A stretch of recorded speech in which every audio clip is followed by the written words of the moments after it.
$0 to start an online business. Yes, you heard me right. No, this isn't clickbait, and no, I'm not crazy. I built absolutely everything I have today, my agency, my solid retaining clients, and everything else in between, with absolutely £0 upfront.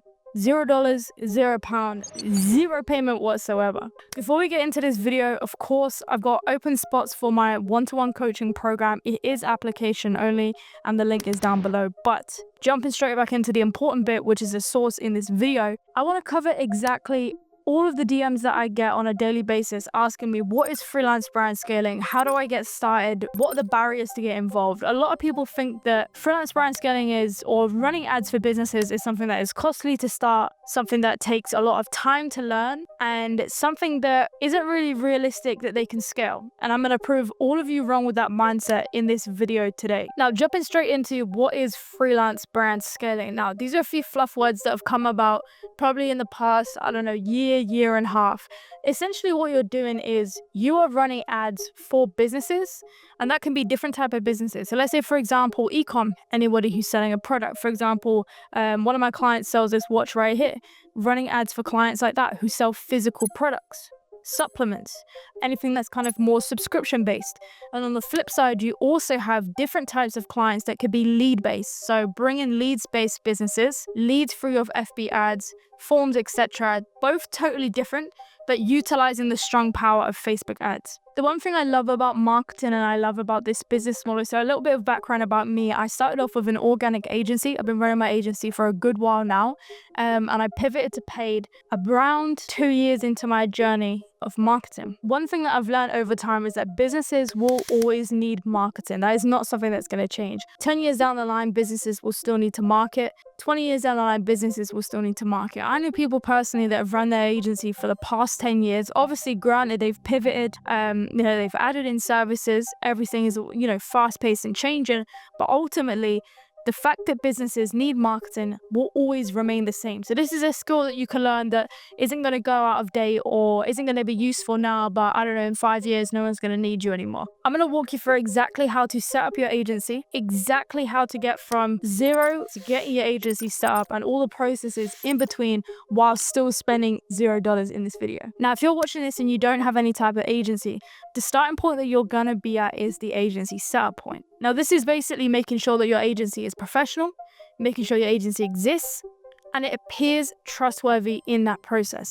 So what I mean by looking trustworthy and looking professional would be a strong logo, a good landing page, clear branding. Now, obviously, as I said, there's no investment required to go down the route of this business model. So you've got the flexibility of building out your agency and setting up your agency, but not having to pay anything else. So it's basically risk-free, if that makes sense. A lot of business models, I've dealt with dropshipping, I've dealt with other business models as well, like reselling, and when I was a lot younger, and I was paying a lot of money out on stock. So there was a risk, obviously, for me if that stock was sat in my mum's house not selling, which granted sometimes it did, but that was a big risk for me financially. With something like a service-based business that you're obviously running in terms of an agency, there's no risk of having stock stuck. You put money into something and you get no money out because of the simple fact the service delivery business is free to start. Now, I'm not going to go too deep in terms of the setup side of things because obviously that will be a whole nother rabbit hole that I've got to make another video on, but ensuring that you're presenting yourself in the most professional way. You look like you know what you're talking about in the posts that you do on your agency page, in terms of expert knowledge, in terms of the stories you post, etc. And also just having, let's say, for example, branding right throughout. So for my agency, I've branded my agency in certain colors right now. On my landing page, this basically is congruent. So my landing page matches my branding. The Instagram posts on my agency Instagram match the branding. So everything just all gels well together and looks super professional. If you've got visuals all over the place, yellow and black on, the website, we've got green and fucking black on the landing page, they're going to be confused with the identity and who you are. Everything needs to be matching to ensure that they feel a consistent perception of who you are and what your agency stands for as a whole. Now, once you've set up and obviously you've got your agency sorted, you're professional, you look like an actual agency that's existing, now's the point where you need to kind of have a look and think about what clients am I going to try and target, and also understand, more importantly, what service are you going to provide them? Are you going to provide them Facebook ads, obviously Facebook and Instagram under the umbrella term of Meta? Are you going to offer to them TikTok? Or are you going to also utilize upsells like email and SMS, etc.? Anything else, like maybe a website reader, for example, and and integrate that into the services that you offer for this client. Now, the misconception that I hear a lot of people say is that you need experience to do this, that you need to kind of, have been doing ads for a while to be able to start your agency. To be honest, and I'm not going to advise this to anyone watching this YouTube video, but being honest, in my experience, in my journey, I started to run ads without really know what I'm doing. I'm not going to lie to you. Now, for me, this bit me on the ass. For you, it might go differently. And the reason being is because you can only really learn by doing. I would say something that would have helped my journey a lot more was if I had somebody there from the jump, like from the starting point when I ran my first campaign, literally just tell me, turn this off. Here's a set of ad rules, follow them. Tweak this, turn this off. Obviously, in different situations for every client, it was different. But I felt like initially at the start, I wasted a lot of time by just kind of letting ads run. It was almost like emotional reaction to the data on the screen, which sounds insane to say. And it essentially felt like I was worried that I was wasting the client's money. I started to get in my head that I didn't know what I was doing, and then I would turn off the ad. Now, obviously, now I look back and I think you're such an idiot because I'm turning off the ads, not letting them even spend enough to, get some proof of concept to understand, is this a winner creative? Is this not? Is this something we can scale, or is this not? Understanding that process is very, very important. Now, don't be put off and, you can only watch a certain amount of YouTube videos before you take action on physically running the ads. You learn the most in this business model by running the ads, learning and putting yourself in the deep end. Is definitely one of them situations that you need to do. Now, circling back to understanding the type of clientele that you want to target, niches, etc., and what that looks like for you. In order to pitch and speak to the client directly in a way that they're going to resonate with and want to be closed with, obviously not in a super salesy fashion, but really connecting with the client, having conversations with them, listening to their business journey, etc., delving into that with them. You're going to have an understanding that is very clear on what you're going to do for them. So it might not be that you've got the experience of running the ads just yet, physically running them, but when you pitch to them and when you showcase to them what you're going to do for them, you need to sound super confident. And I don't mean overly confident and cocky, like, oh, I'm going to get you all of these results, I'm going to do all this for you. No, because that's setting expectations that you may not be able to stick to. But what you are going to do for them is explain to them and map out for them what you're going to do for them, why you're going to do it. You're going to speak with conviction. You are the expert in this situation. At the end of the day, they're bringing you on as a growth partner or, a partner for scaling, whatever you want to call it, right? So you've got to show them that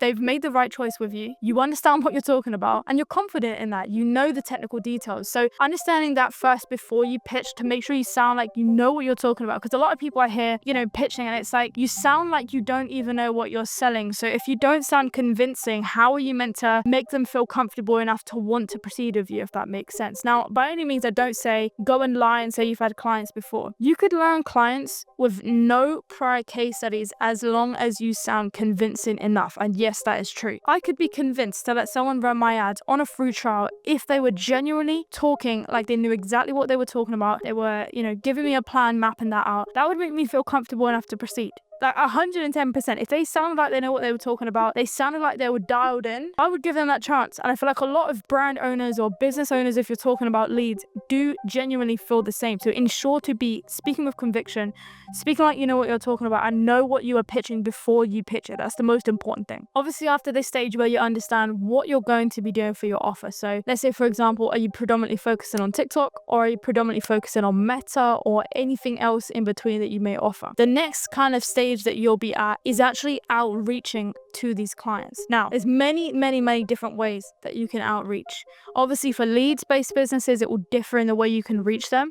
And obviously, with e-com-based companies, it will totally look different because let's say, for example, leads-based businesses, you could go and hop on with a cold call if you wanted to. You can go and hop on with an in-person closing. But with e-com businesses and people who are selling products online, you don't have the flexibility typically to go and do those two options. The main thing I want to say about outreach is consistency is absolutely key. Now, I feel like a lot of people, they get shiny object syndrome as a whole in obviously online business, etc. They think that this business model is great. They jump to another business model. They can't stick to one. I've seen the same thing happen with outreach in the same sense. So what I mean by that is, you say you're going to focus on leads first and really get dialed in with cold call. And now you see people who are, doing well with cold DM. And now your focus is on cold DM and your focus is on, doubling down on cold calling, right? But the only reason you're splitting yourself across two is because you're seeing someone else do well with this one. Double down on what it is that you want to do personally. Show up every day, keep getting better, and you will end up closing people 110%, because the more you fail, the more you learn. Do you guys genuinely think that my first sales call went well? No, I was literally talking at 100 miles an hour. I was pitching so quick. I had no structure of what I was saying. I just did not have a clue. Same with my first cold call. I hated it. I swear to God, the first 200 cold calls could have made me cry. I hated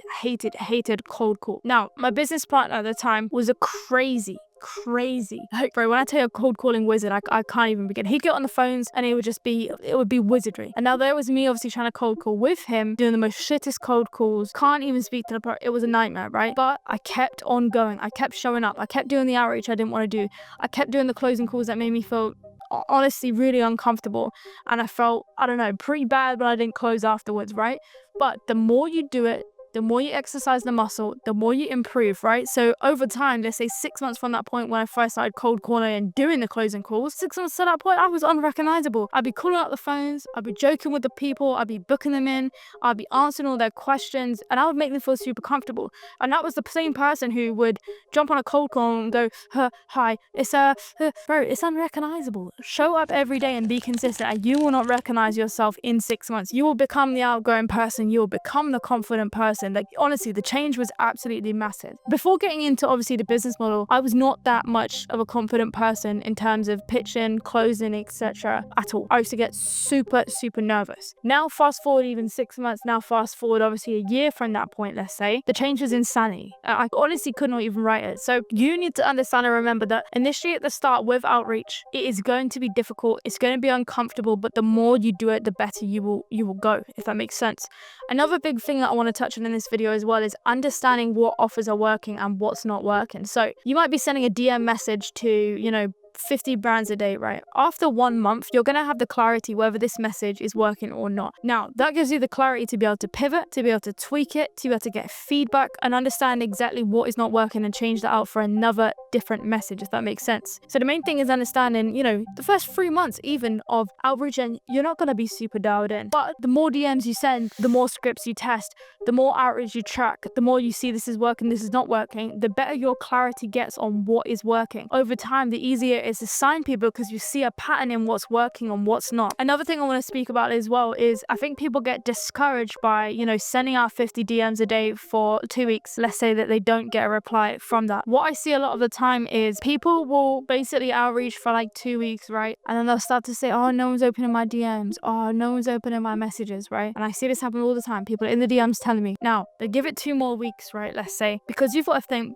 the person in the DM that you're actually sending the message to, they've got to even see this message and they've got to think it's convincing enough to even respond. So there's 2 different points obviously you're going to go through. You need to grab their attention, but you also, a lot of it's not in your control in terms of whether they see this, because if they're getting a lot of DMs and you're sending messages in an oversaturated niche, of course is in turn going to be way more competitive. And the biggest thing that I've been noticing recently is delayed gratification. And what I mean by this is a lot of the time these business owners or these people that own brands aren't actively checking their DMs, or you're either sat in the requests, etc., which happens a lot of the time. Now, I've sent DMs, let's say, for example, I don't even know, 2 weeks. Let's say I sent a DM 2 weeks ago. Randomly, I'm starting to get an influx of replies, let's say today, 2 weeks forward from that, because people are then picking up and seeing my DM. They're then giving me the time of day to then pitch, to then obviously book a call and go from there. But those 2 weeks, I spent worrying, it's not working. But 2 weeks later, suddenly I'm getting loads of replies because of delayed gratification. You have to wait and understand that people aren't going to pick up these DMs instantly. Now, by any means are all your DMs going to get replied to? No. By any means are even 50% of your DMs going to get replied to? Probably not, right? But over time, you will start to understand that you'll send DMs, 2 weeks later they'll start getting random responses when people see them. Delayed gratification in terms of when you expect to get that response. And at the end of the day, don't hold on to getting a response from any type of client. Some people also see clients and they're like, I could do an amazing job with this guy, and gets really hung up on the fact that the business does not reply. The most important part, obviously, when you are DMing and outreaching to these businesses is having a really solid offer. The most important thing that sets you apart from other people is exactly that. Your offer is what makes you stand out from everybody else that is pitching them. The most key part about this is understanding what is quote unquote a good offer that I keep talking about. The offer has to be irresistible. The offer has to be risk-free, so that if they're on the fence about proceeding, what really is stopping them? If an offer is risk-free enough, there is no reason why that person should be saying no. They should feel 100% comfortable if there is genuinely zero risk to them. And the way you're positioning the offer to them will even enhance the fact that it is zero risk, if that makes sense. Like, you can make them think that, okay, the way I position this offer is in a complete no-brainer. Like, if you say yes tomorrow, what's the worst thing can happen? Mr. Prospect, answer me that. I actually don't know. So let's do it then. Let's run it. Why not? That's kind of where I'm at with how I pitch 100%. I get cheeky with the way I pitch if I do. But yeah, and why they genuinely cannot say no to this offer. So irresistible, risk-free, and the offer has to be an absolute no-brainer. Now, another part of the process, obviously, once you sign the client, etc., when you've gone through the outreach process, we'll be running the actual ads, right? And a lot of people think that running the ads is the biggest hurdle to kind of combat once you're getting into this business model. Now, running the ads is definitely a hard part. I think making the data-driven decisions is definitely the hard part of the business model, and knowing when to turn things off, knowing when to tweak things, etc. That is something that you'll learn over time, and when to kind of bring in different type of campaigns and when to kind of, pivot, etc. Those are things that you'll learn over time whilst building a rapport with running ads. Obviously, once you sign these clients, right, you're gonna then be either running a free trial, or you're then gonna be going straight into the business, or you're gonna be going straight into the model of 15-10%. The biggest question that I get asked in my DMs is, what different payment forms does my agency personally operate on? Now, the main two are a retainer structure. Basically, what a retainer structure is, an X amount a month, right? So some of my retainers are 2.5k USD all the way down to 1k USD, right? And obviously these vary in complexity for what I do for them or what we offer them, if there's any upsells, etc. But that's a baseline of what kind of a retainer payment would look like. The second way that you can do things in terms of the payment structure would be like a performance-based pay structure. So essentially, if you make them no money, they don't pay you anything because you're on a performance rate basis. So let's say, for example, I make this business, I don't know, let's say I made this brand 100k a month, right? Now, I would take 10 to 15% of that, and that would be what is pocketed to myself. The number that you see on the Meta dashboard in revenue, not profit, just want to make this clear, I get that DM a lot too, is what you take home, if that makes sense. Not what's on the Shopify, what's from organic, which from SMS, which is from etc. You only take what you generate them from Meta. Those are probably the biggest questions that I get in my DM, is about the payments, about is it revenue, is it profit, what does that look like? So just to reiterate on what I said, it is a payment structure that is basically a performance-based pay. So if you, let's say for example, go and make them 100k, you will take 10 to 15% of that, obviously dependent on what that kind of payment structure looks like for you and that client, let's say. Obviously, each one has different benefits. I'm going to make another video basically going in depth about which is good for what type of business, what size, etc. But obviously, ultimately, in terms of picking the best payment structure, it varies per business. A lot of the time, people are pushing for retainers, etc. And let's say, for example, if it's a small brand, or if it's a brand their margins aren't that great, for example, maybe a clothing brand, right? They're not going to retain long with you if your marketing costs are putting them in the minus, if that makes sense. So you've got to kind of understand where this client is at, what makes sense for this client, but also what makes sense on your end for you and your agency. And that's the way to make sure that you're getting retaining clients that are going to be working with you long term, is if the payment structure makes sense. Another question I get a lot in the DMs is about contracts. So obviously in the onboarding process, before you start running ads for the client, you want to have a contract set in place, basically stating out, and I did a video on contracts, so if you're confused about that, go watch it. It's super in-depth, more than I'm going to talk about right now. But essentially, you do need to have a contract basically stating exactly what it is you're going to do for them, exactly the arrangement, exactly the payment structure, etc. So that no one is confused in a sense of what the payment structure looks like, what percent you're on, and really get into detail with, is it profit, is it revenue, what does that look like, and ensure that that is covered inside the contract. Wrapping up the video, in the description of the video too, I've got a free Telegram, and I basically just waffle like I did in this video, but in small little voice notes on Telegram. I think I've got like 800 of you guys in there right now, building our little community day by day, and I basically just drop game, answer any questions that you guys have got. So if you're wanting to get through game, understand more, not have to kind of sit there watching videos, you guys can listen to me yap with voice notes. You'll love the telly, so the link is down below. DM me any questions you've got. Also, I get so many DMs a day, but I'm always reading through them and always answering them. So DM me and I will get back to you as soon as I can. And I appreciate the support and the love on all the videos, all the DMs that I get, all the comments that I get. You guys honestly don't go unnoticed, and I appreciate it so much. But wrapping up this video, we've got a vlog coming up this week. One of my mentees did 100k for a client this month, and I'm flying out to meet him in person. It's actually tomorrow as I film this, so you guys are going to get that video next. But I appreciate the love, I appreciate the support on YouTube, and more videos coming soon. Let's go.